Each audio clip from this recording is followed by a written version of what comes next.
voter ID requirements, coal power for the military, and a crackdown on payments to the dead. It was a packed week on Capitol Hill. First, a bill that's now law. The Ending Improper Payments to Deceased People Act requires the Social Security Administration to share death records with the federal Do Not Pay system, the government's central tool for blocking improper benefit payments. The bill sets a high evidentiary standard before someone can be officially recorded as deceased and requires agencies to be notified if a person is wrongly flagged as dead.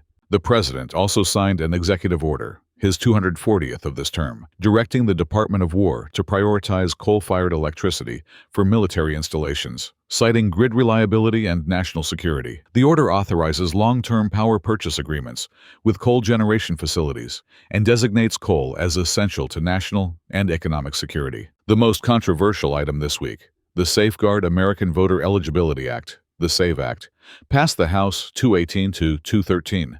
Almost entirely along party lines. The bill would require documentary proof of U.S. citizenship, like a passport or birth certificate, to register to vote in federal elections. It also mandates photo ID at the polls and requires states to cross-check voter rolls against a federal immigration database. Supporters say it closes a real loophole. Critics argue it will make it harder for eligible Americans to vote.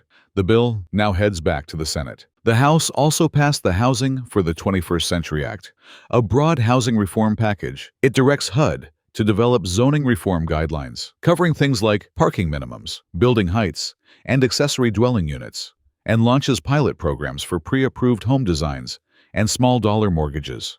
It also streamlines environmental reviews for infill housing projects and expands FHA loan limits. The House also passed a resolution to terminate the national emergency on tariffs against Canada that President Trump declared on February 1, 2025.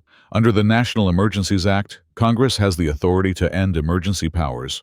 The measure passed the House, but would still need Senate action to take effect. Also, passing the House this week, the D.C. income tax disapproval resolution passed both chambers, blocking a D.C. tax law. The Protect Taiwan Act would authorize excluding Chinese representatives from major international financial bodies if China threatens Taiwan.